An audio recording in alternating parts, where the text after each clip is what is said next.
On today's episode, which is episode 56, and I am now 56. Happy birthday, darling. Thank you, sweetheart. So exciting. Yay! Mary and I discussed acting, playwriting. Yes.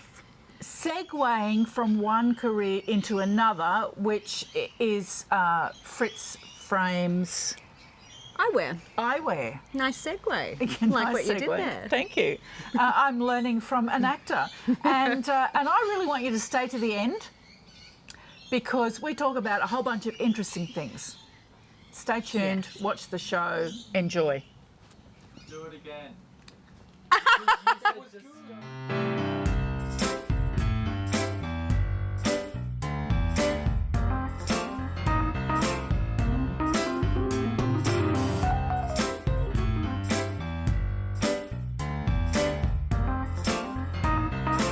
Hello and welcome to Stories from the Red Couch, episode 56.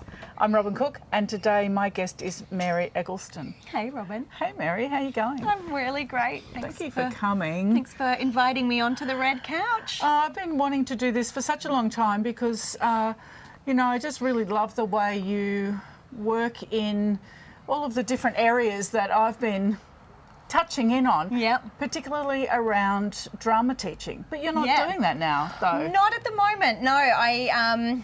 We met through my drama school, Yes. School of Dramatic Arts, which I ran here on the coast for, I think it was probably about 8 years. And I decided to shut the doors and move on from teaching, which I'd been doing since my university years. Yep. So when I started my BA in Brisbane, I started teaching pretty much at the same time. And I just felt like I wanted to perform more, so it was time to stop teaching. It was fabulous though because our son Matt was there, and I think some of the things that he learnt from that time were all around confidence and improvisation and playing and having fun. As an older child, I think he'd lost some of that impulsive play. Yeah, I think that's probably one of my favourite things about performing, and that's, just the love of play. Yeah. And I think that's what I love about teaching, and I miss about teaching a little bit, is that particularly with younger kids, you sort of forget as an adult how fun it is to play. And when you're in the presence of young people for work, you're forced to remember how awesome that is. Yeah. And I kind of do miss that, I must admit, that that sort of time with young people is so special to check in with play. So you moved away from teaching and I did. to concentrate on performing. So in doing that, I think I kind of needed to close the door on SOTA to be able to find new opportunities, and they did come up quite quickly. So I just finished a tour earlier this year going to schools all around Queensland. That looked fabulous. Yeah, and it was great. And so in a way, I guess I have still been working with young people. Yeah. But not so much. What was that play called? Well, there were 2 plays. There was one for primary school students, which was called Detective Smart and the Mathematical Underpants, which is very highbrow stuff. And then the other show is Ruby Moon by Matt Cameron, and that play, it's incredible, and it's often studied in senior drama. Okay. And we toured it about 4 years ago through ArtsLink, before ArtsLink folded. And then when, what are they called? Queensland Music Festival took that over. Okay. They sort of decided that it was probably good to revisit that one because schools often use that in their curriculum. So. Yeah, that was the second I don't think I play. know. What's a brief synopsis? It's a 2-hander, and each actor plays 4 different characters. Okay. But the main characters are a husband and wife, Ray and Sylvie, and Ray and Sylvie have lost their daughter, and their daughter is never found. So they have no closure with the loss of their child. She was 6 when she went missing, and it's probably been about 6 years since her disappearance, and so they have basically lost their mind. And every night they try and work out what has happened to her. So they pretend to be the neighbours in their street, and they role play all of these different characters in the street. And as an audience, you're kind of watching it thinking, are they actors playing multiple characters, or what is going on? And by the end of the show, it's like, oh my God, it's them doing it. They're crazy. And you just sort of, at the end of the show, realise how tragically lost these two characters are, and how deep in their sort of psychosis grief they are, and psychosis have become. Oh, that's so it's dreadful. a really great script as an actor. It was such a privilege to get to do it twice. Yes. So Matt Filkins and I toured that show twice around Queensland, and so I think we worked out at the end of this tour we've probably performed it about 100 times. Yeah, it's pretty good. So over that time, is it something that you changed? Do you ever ad-lib some of the, Not or really. improvise, or it's...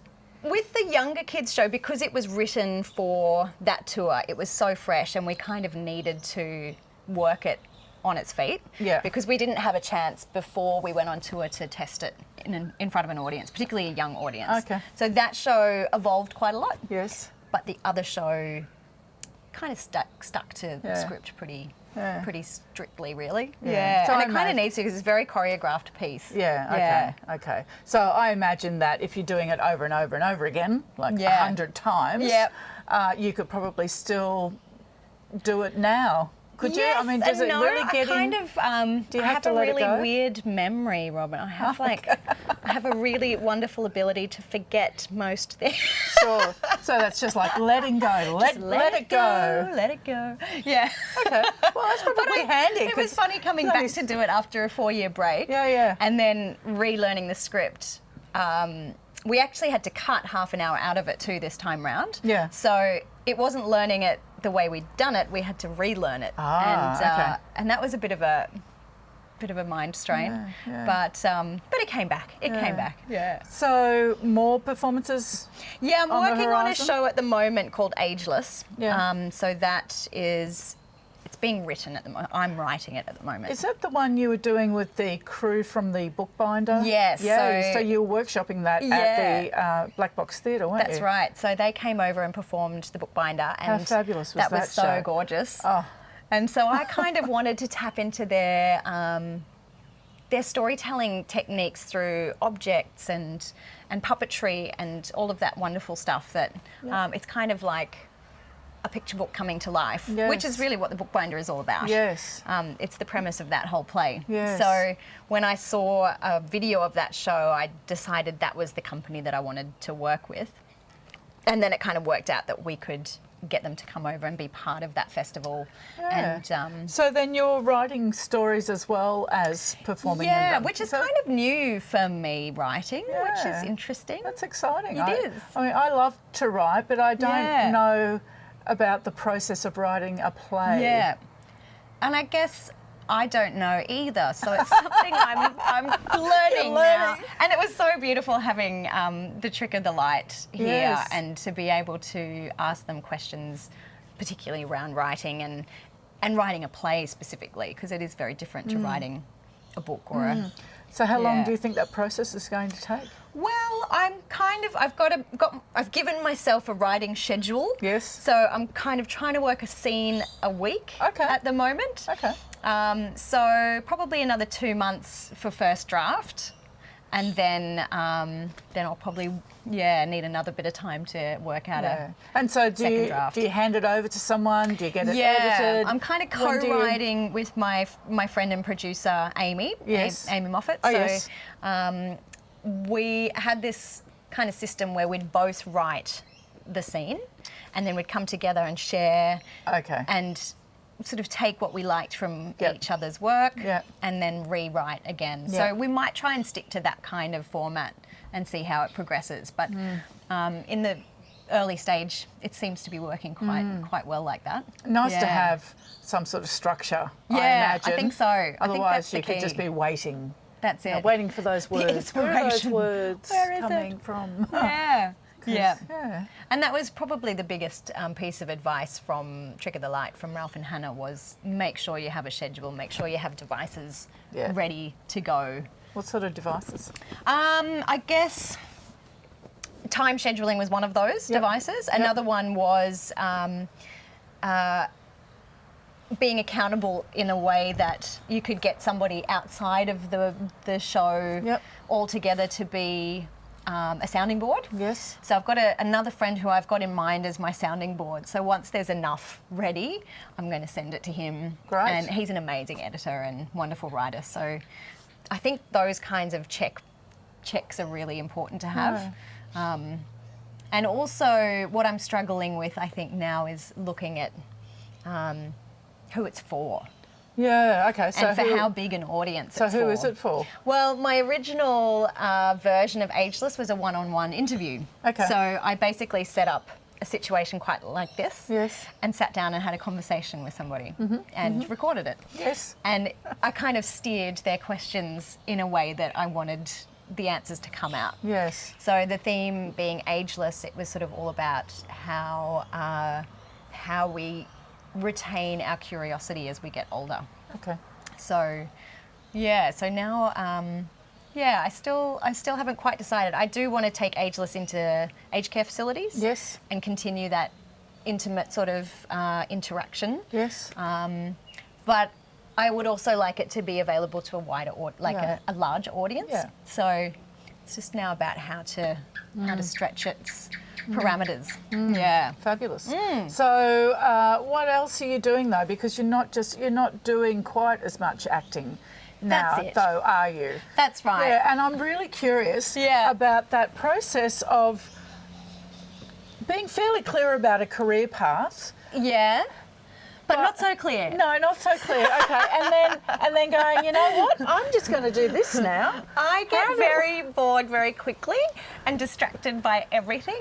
You've got SOS, I shiny do. object syndrome. Yes, I have that's it. SOS. I've got total SOS, Yeah. and I need all sorts of things to distract me. It doesn't take much to distract me. So when I'm not doing work on Ageless, which is just this project currently, but when I'm not performing and doing that sort of stuff, my husband and I work together in a business called Fritz Frames. Okay. So he makes eyewear, Yeah. which is surreptitiously placed on the Yes. table. And he's been doing that for about 10 years. And it's going really well. It's such a privilege and a pain in the ass to have your own business. Yeah, totally. I get that. But I hear you. I don't think I'd have it any other way, because not many employers handle SOS to the extremities that I push my SOS. So I don't think a 9 to 5 is an option. No.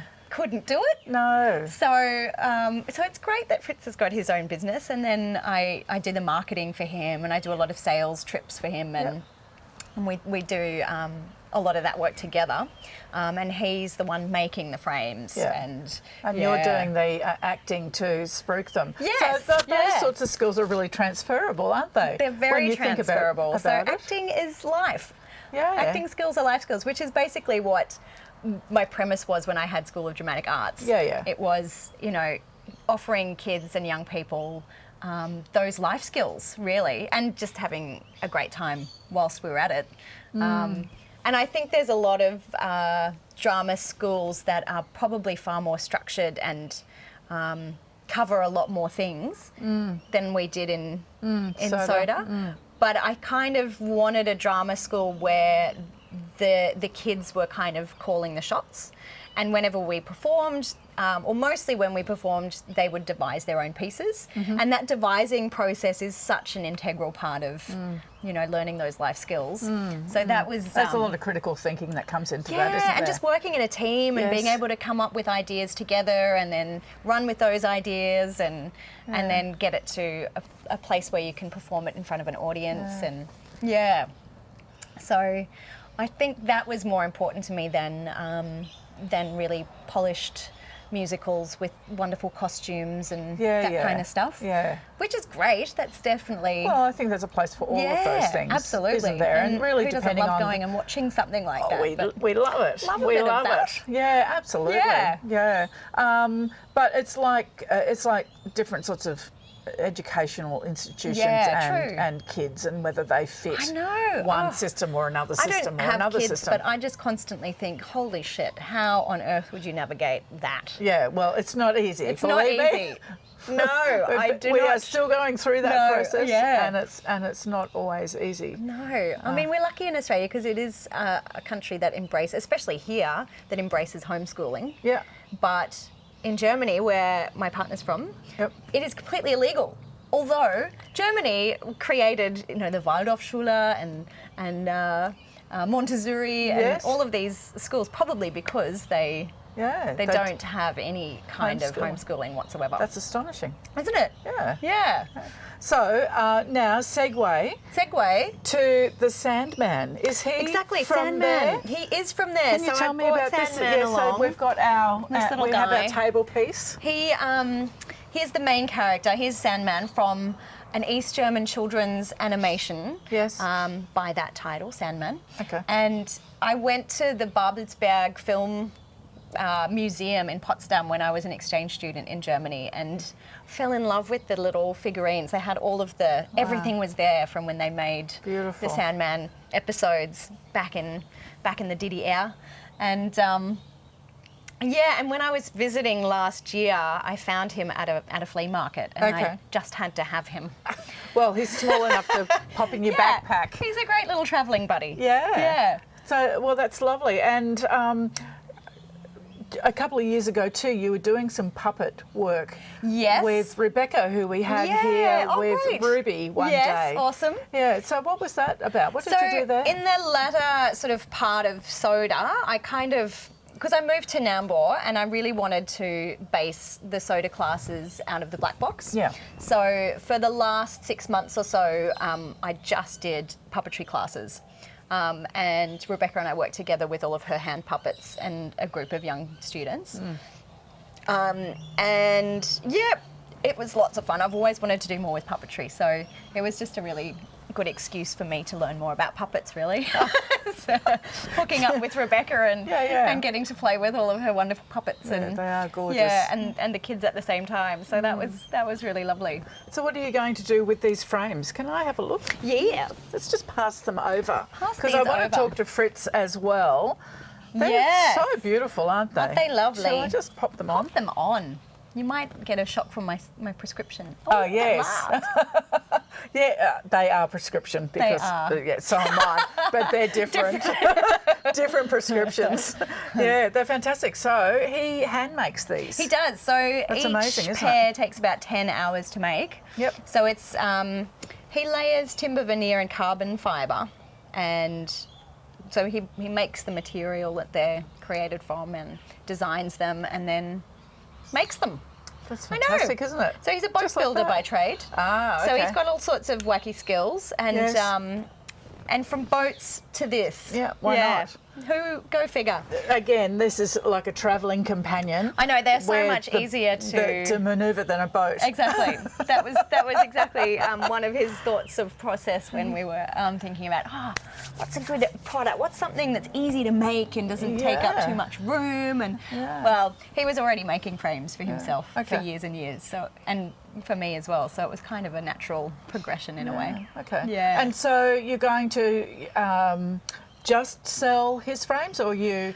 We're actually starting to expand, and we've got a new name, really. It's Fritz Distribution. Oh, so okay. selling Fritz frames, obviously, but we've started to sell a range of frames from Germany just recently called Koblenz. Yeah. And we met those guys at an optical fair in Holland last year, Sure. and just fell in love with their frames. And they said, great, we don't have anybody in That's Australia great. selling our frames, so you guys can do it. So how do you? Obviously, they're at different ends of the spectrum. So, Yeah.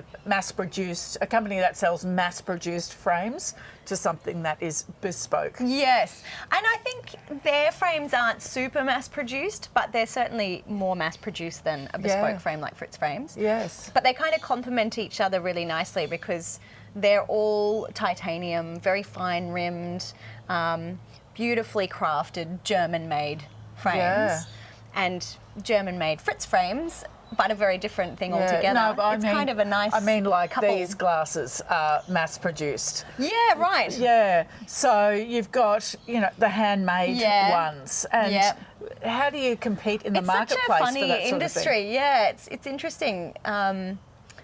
It's so enormous, and yet when you sort of start to get to know the optical industry in Australia, at least, it's quite small, and it's actually quite small worldwide. Like when you go to optical fairs around the world, you see the same people. Okay. And it's really kind of friendly and family orientated, and it's really funny how many like parents and their children work together in that industry. It's quite cozy. Yeah. Family orientated. It is. How nice is that? Who would have thought? And it's kind of a mixture between fashion and medicine in a way. Of course. You know, like that, that for optical. sure.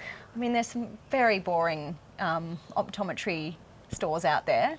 But then if you find really cool boutique-y stores, they can be really amazing. I know. I really struggle with the whole buying glasses things because I feel like I'm under pressure. Yeah. And I feel like I end up looking like everybody else. And it's kind of bizarre because somebody's like in your grill. Yeah. Like up in your face, poking things onto your head. And what do you think of confronting? And you haven't got your glasses on. That's it. How are you going to see what they look like? So they go, oh, these ones would look nice, and I can't see a thing. Tell. It's very bizarre. I think everyone that's trying on glasses, it's like when you used to go and put shoes on at Mathers or something, and they'd give you a little sock. It's like you kind of need a contact lens just to try these out. That's right, because you can't see a thing. I'm peering in the mirror.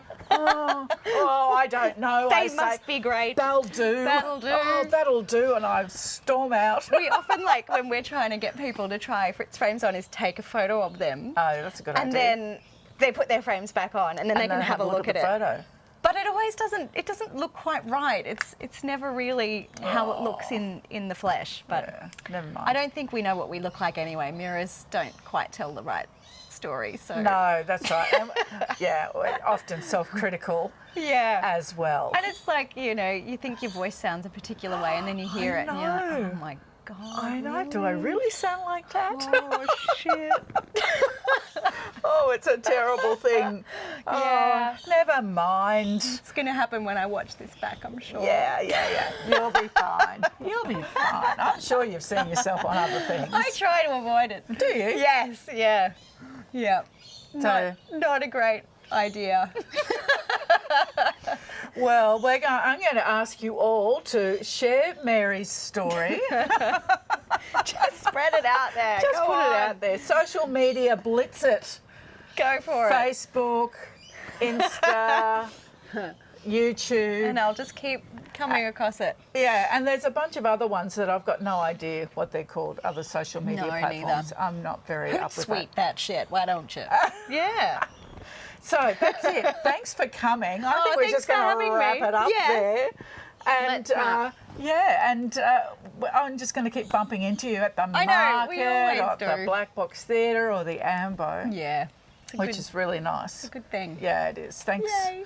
Thank you. Thanks for watching. Please share Mary's story so she has to see it everywhere she looks. It'll be all over the place.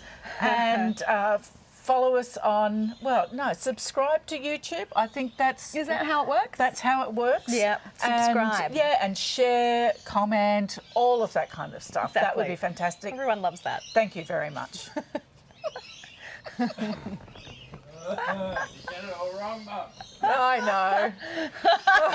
Whatever. You They know get what the I mean. picture. If they don't, they're not equipped to be dealing with it anyway.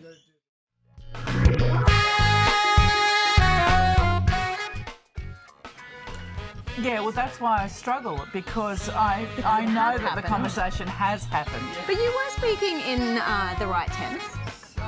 Yes. Maybe disgust slipped out, but who cares? He's just disgusted by it.